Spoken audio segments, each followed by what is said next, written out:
Marc said earlier that he didn't sing or want to dance when the video was playing from the SETI Institute, the SETI girls.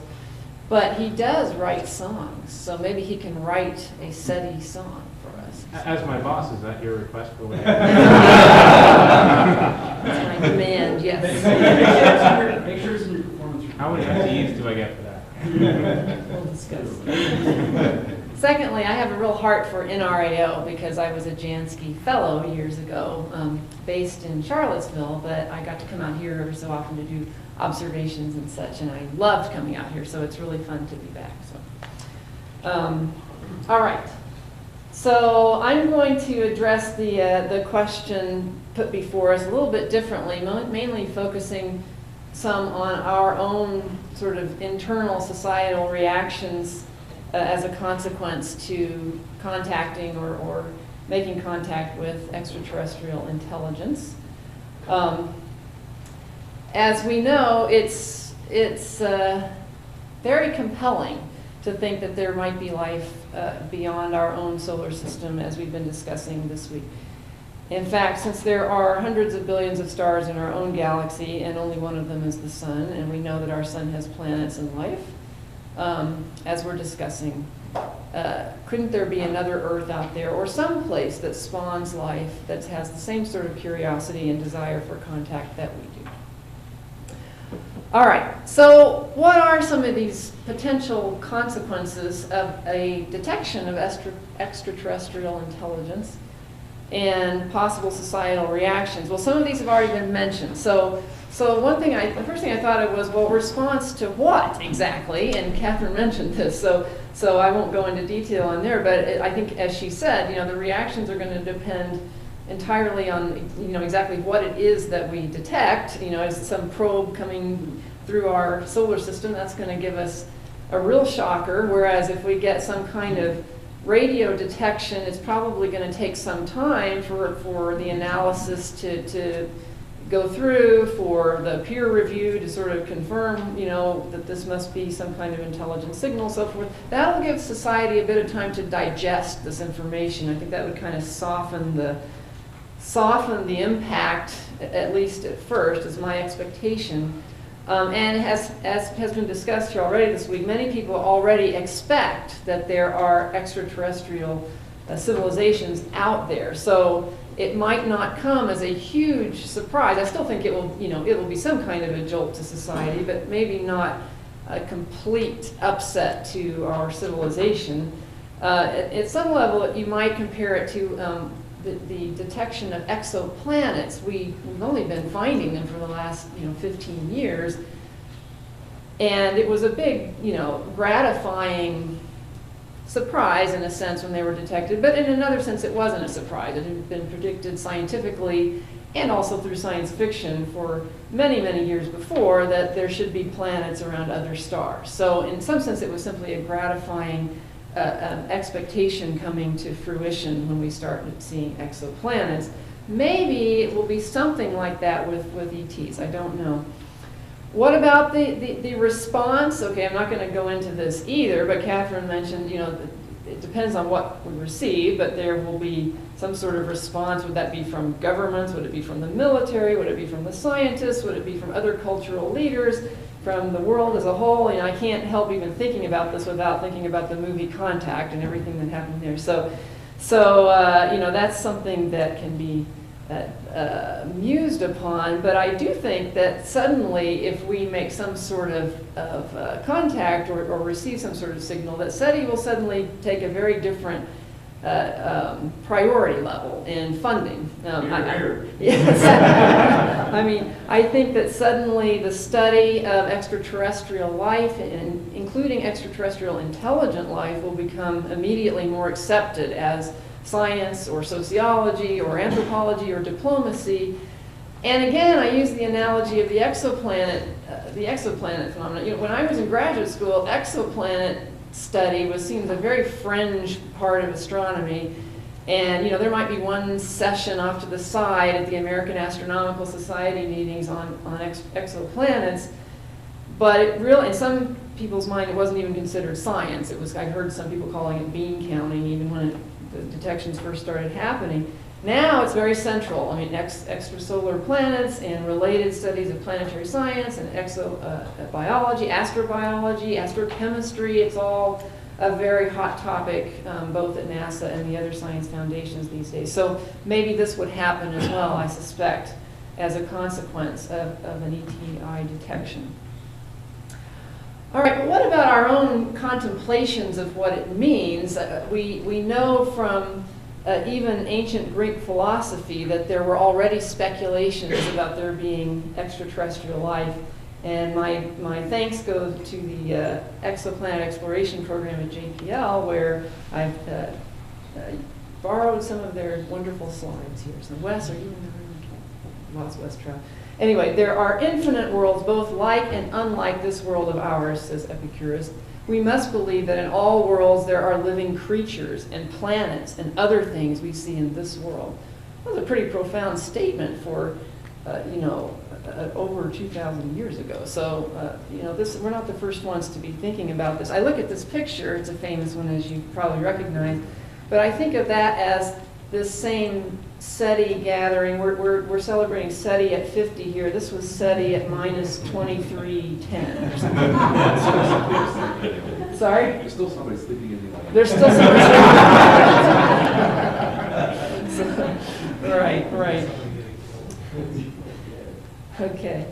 And medieval scholars, if we fast forward to the 16th century, we have Giordano Bruno. I think we saw his statue yesterday in the slide, but musing that there were countless suns and countless Earths all rotating around their suns in exactly the same way as the 7 planets of our system, as they recognized at that time. The countless worlds in the universe are no worse and no less inhabited than our Earth. Okay, so these thoughts were percolating a long time ago. It was an expensive thought to him, though. Yeah, I don't know if it was for this statement that he got into trouble or just for his entire. It was not for that statement. Okay. He stole it from Nicholas of Cluj, published it 200 years earlier. All right, so so it was for plagiarism then. Yeah.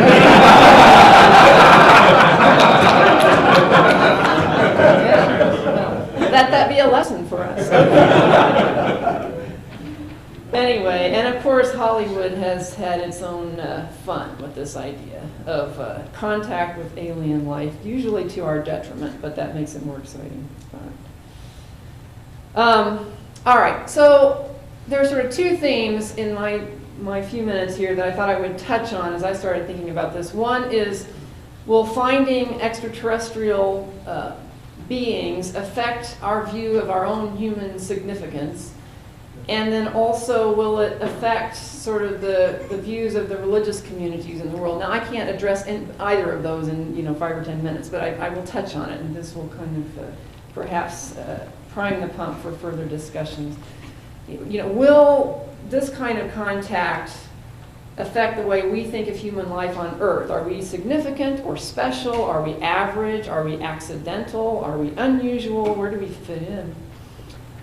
This is a lot of words, but they're mostly to remind me that just as we know, our discoveries do sometimes affect our view of ourselves, but it's not necessarily a clear-cut case what those effects will be.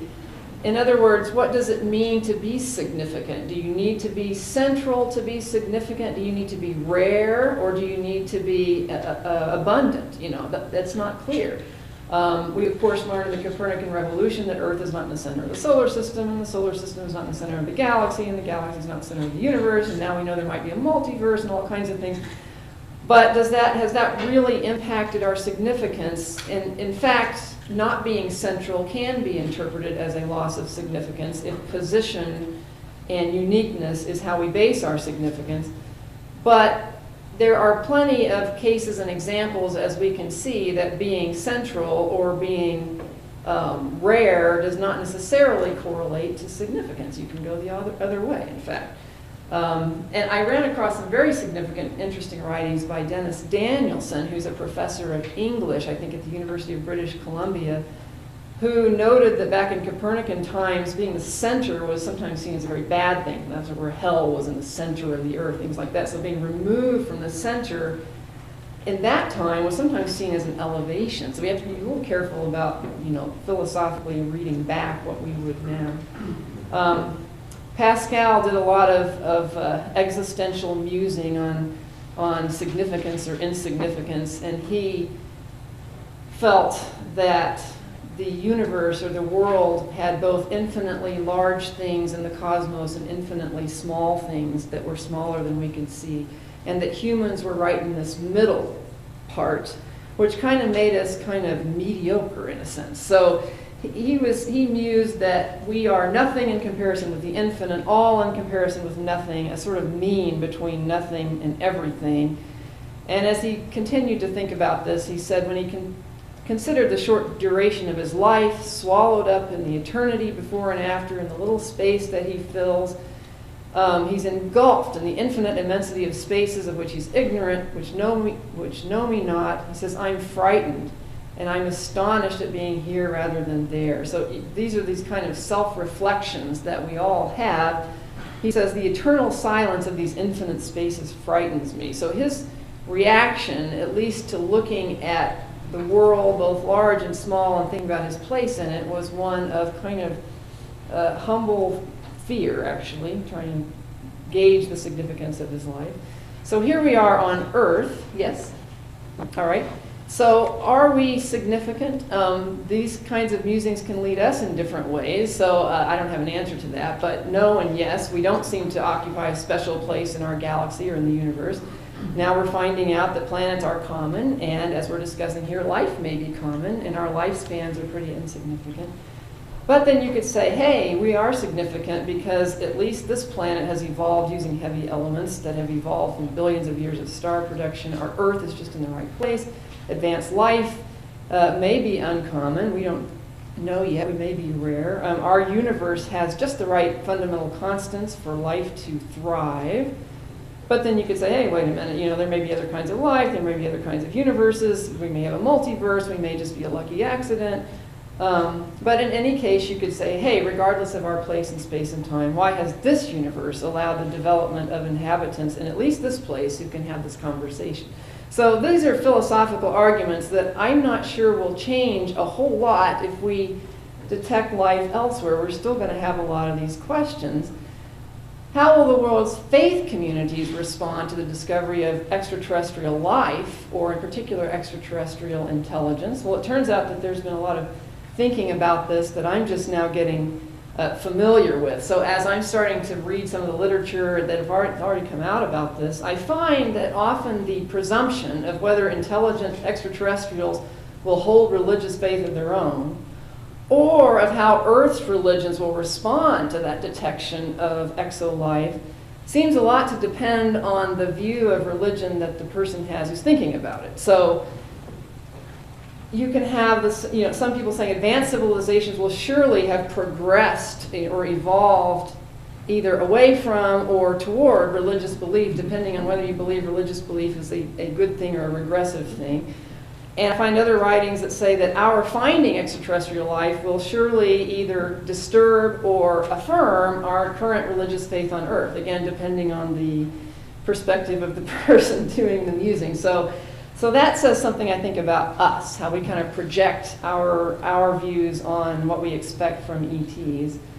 In fact, even the psalmist King David had some of these thoughts about significance when he wrote in Psalm 8, that when he considered the heavens, the works of your fingers, the moon and the stars which you've established, he's looking at his face, he says, what are human beings that you're mindful of them, or mortals that you care for them?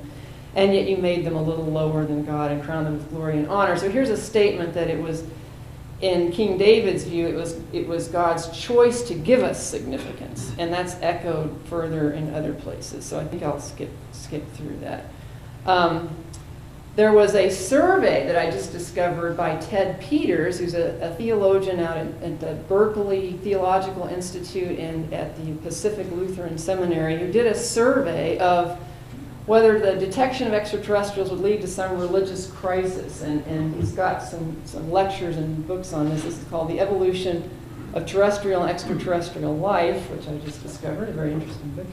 So here's some quotes from some of these folks that he surveyed, and it seemed that nearly all the faith respondents that he talked to seemed to feel like detections of extraterrestrials would not, turn over their boat. So the one Muslim respondent said, only arrogance and pride would make us think that Allah made this vast universe only for us to observe. An evangelical Christian said there's nothing in Christianity that excludes other intelligent life.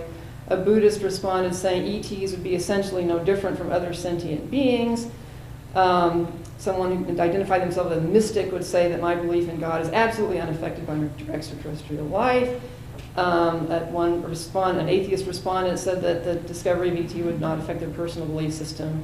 So, that sounds kind of boring, actually, but the survey of some of these major faith groups seemed to imply asking that particular question, whether discovery of a civilization of intelligent beings would undercut their beliefs so that their beliefs would face a crisis.